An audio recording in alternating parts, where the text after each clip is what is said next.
The US carried out a new strike against the Houthis after the rebels attacked another US ship in the Red Sea. The US President Joe Biden acknowledged that the American and British retaliation has not stopped Houthi attacks on the vessels. But he stressed that the strikes will continue on the rebel group.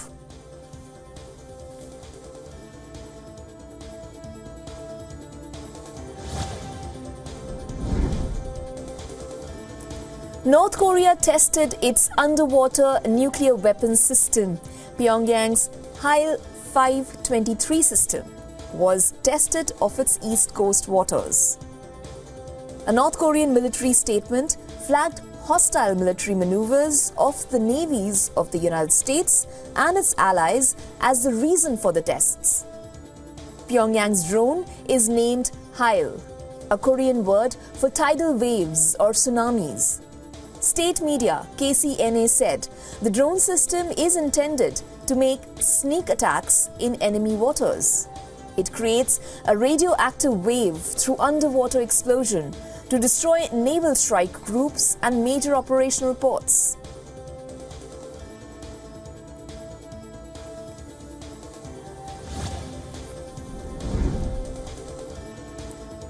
Rare BBC Korea footage shows North Korea publicly sentencing two teenage boys to 12 years of hard labor for watching K-dramas. The video shows police arresting two 16-year-old boys in front of hundreds of students at an outdoor stadium. Footage like this is rare because North Korea forbids photos, videos, and other evidence of life in the country from being leaked to the outside world.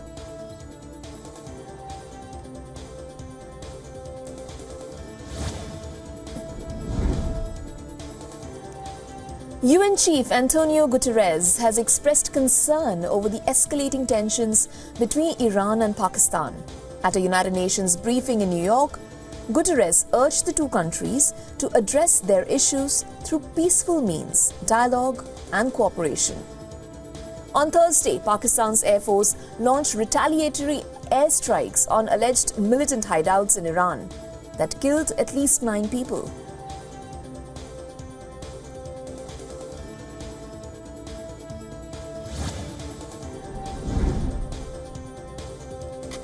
Japan has finalized a deal with the United States for the purchase of 400 Tomahawk cruise missiles. Now, under the deal, Japan will pay $1.7 billion for 400 Tomahawk missiles. Now, Japan initially planned to obtain the long-range missile by 2027, but Tokyo decided to bring forward the deployment. In November, the United States approved a $2.35 billion sale of 2 types of Tomahawks, 200 Block 5 missiles and 200 upgraded Block 4 versions. US Ambassador to Japan, Ram Lalla, said the US will provide training for Japan's forces by March.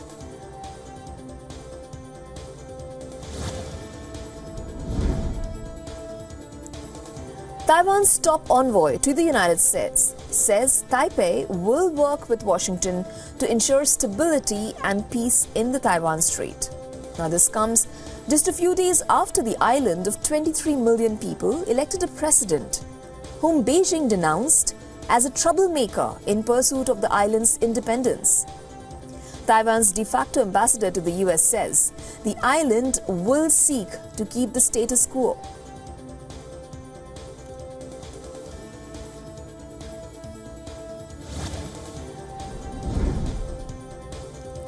An investigation is underway into Thursday's boat capsized tragedy in the Indian state of Gujarat. 12 students and 2 teachers were drowned in the incident during a boat ride at a school picnic. 18 individuals have been booked for the tragedy. They include the manager and employees of the boat operating company. An initial probe said the boat was packed beyond capacity. A comprehensive probe report is expected in the next 10 days.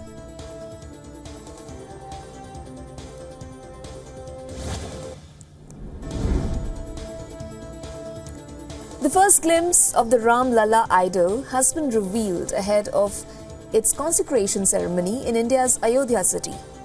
The idol of Lord Ram was placed inside the temple on Thursday afternoon. The Pran Pratishtha, or the consecration ceremony, will be held on January 22nd. The first pictures of the idol, that is covered in a veil, was revealed at the ceremony to place in the Sanctum Sanctorum.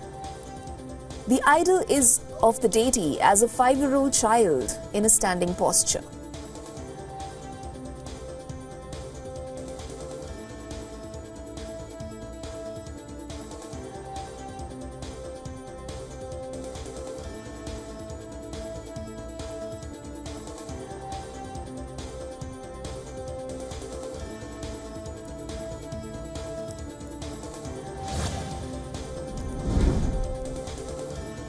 An all-European crew blasted off for the International Space Station with Axiom Space.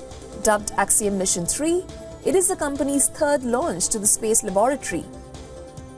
A SpaceX Crew Dragon fixed to the top of the Falcon 9 rocket blasted off Kennedy Space Center in Florida. Now it should reach its destination early on Saturday.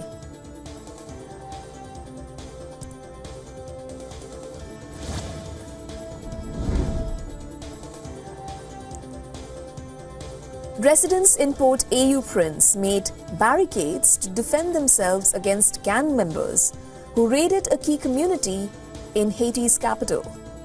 Thick columns of black smoke rose above the once peaceful neighborhood as frantic residents kept calling radio stations seeking help. The community that is home to thousands of people was once infested by gangs, but a UN peacekeeping mission drove them out in the mid-2000s.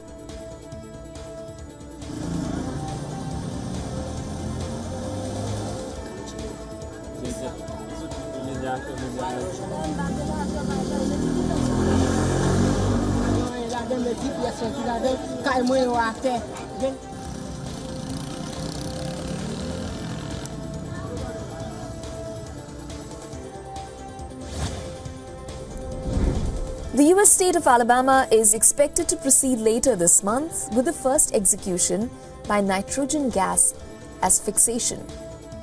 Now, Kenneth Smith, convicted for a murder for hire committed in 1988, is scheduled to be executed in Alabama on January 25th using the nitrogen gas.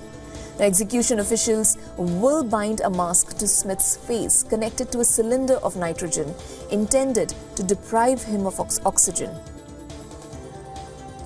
Some US states have sought to revive older methods like firing squads, while Alabama, Mississippi, and Oklahoma introduced the new gas-based protocols.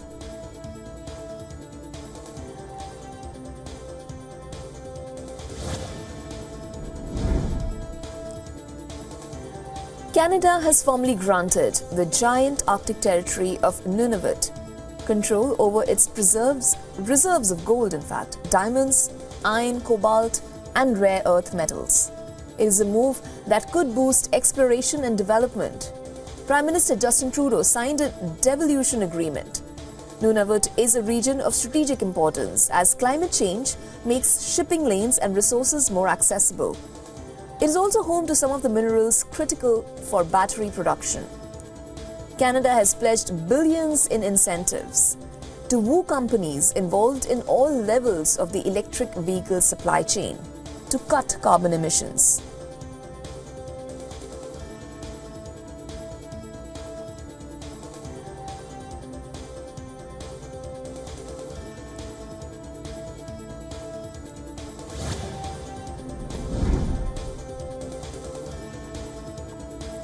An American Airlines plane slid off a snowy taxiway in Rochester, New York, while returning from Philadelphia, that is. No injuries were reported.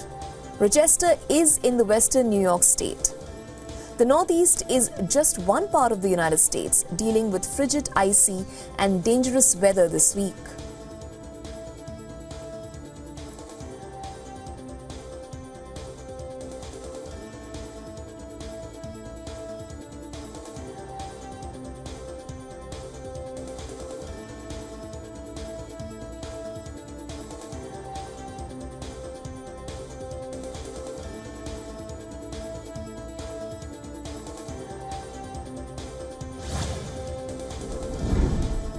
The Guatemalan Migration Institute said 132 migrants reached Guatemala City after being deported from Mexico.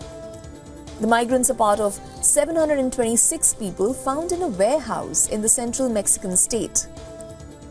They included people from Guatemala, Honduras, El Salvador, Ecuador, and Nicaragua. According to the migrants, the authorities told them they were being rescued only to later deport them.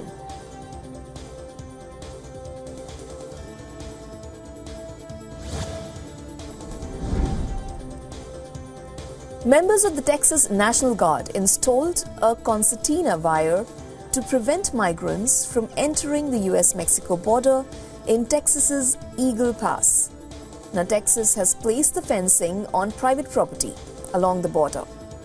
The state has also flown or bused tens of thousands of migrants to Democrat-led cities and states and recently passed a law to arrest, prosecute and deport people crossing the border illegally. Now, these initiatives have spawned court battles between Texas and the Biden administration and civil rights groups.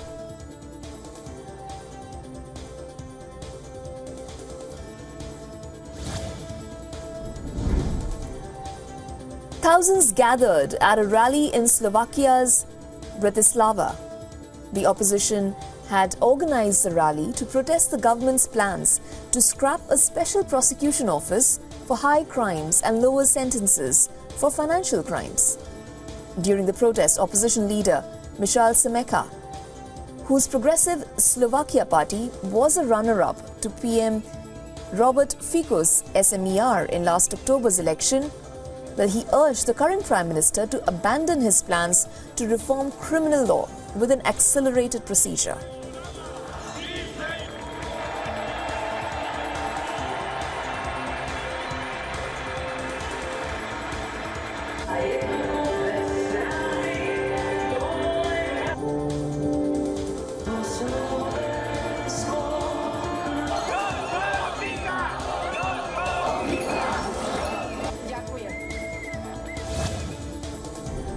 A court in Thailand ordered the government to come up with an urgent plan to curb air pollution within 90 days. The directive comes as the country braces for its annual peak of noxious haze. Air quality plummets in Thailand in the early months of the year. Now, as smoke from farmers burning farm stubble adds to industrial emissions and vehicle exhaust fumes.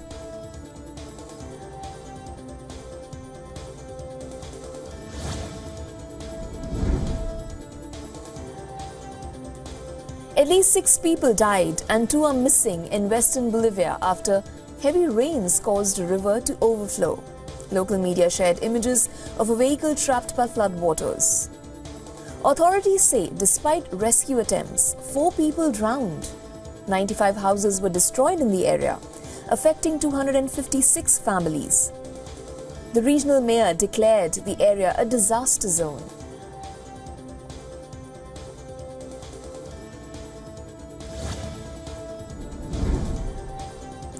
Meanwhile, in India, severe cold conditions are prevailing in the northern parts. Weather authorities say the cold wave will prevail over the states of Delhi, Punjab, Haryana, Uttar Pradesh, Rajasthan, Himachal Pradesh and Uttarakhand for the next 2 days. 22 Delhi-bound trains are running behind schedule due to the fog, while flight operations at Delhi airport have also been disrupted. However, visibility slightly improved in Delhi and adjoining areas on Friday morning.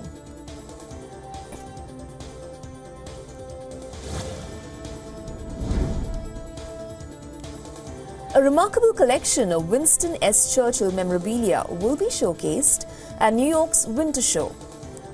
Renowned collectors, including London-based rare book shop Peter Harrington and chairman and editor-in-chief of Forbes, Steve Forbes, will put their finest collection of Churchill memorabilia on sale.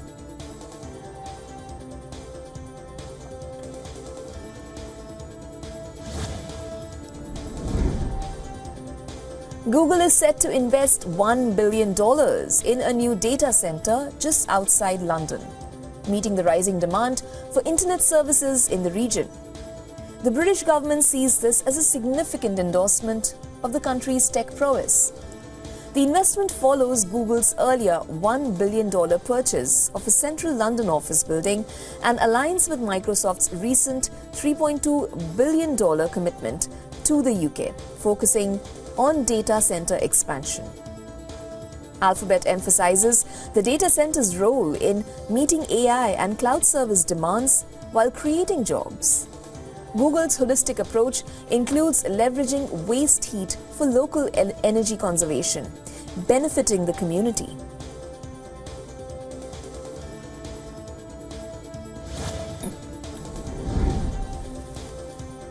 Walmart announced a significant pay raise for US store managers effective February 1st. The move increases the average salary to $128,000 annually, with a bonus potential of up to 200% of the base salary, depending on the store's performance. Now, this follows Walmart's ongoing efforts to invest in its workforce, aligning hourly starting pay across all roles. The company's strategic focus on employee satisfaction comes amid strong retail sales growth and a tight labor market.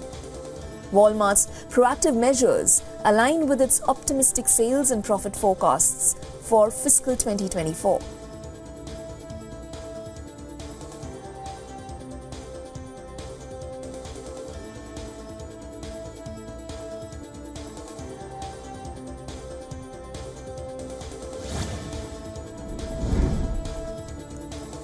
Amazon announced a workforce reduction of fewer than 5% in its Buy with Prime unit, which offers fulfillment and delivery services to non-Amazon retailers.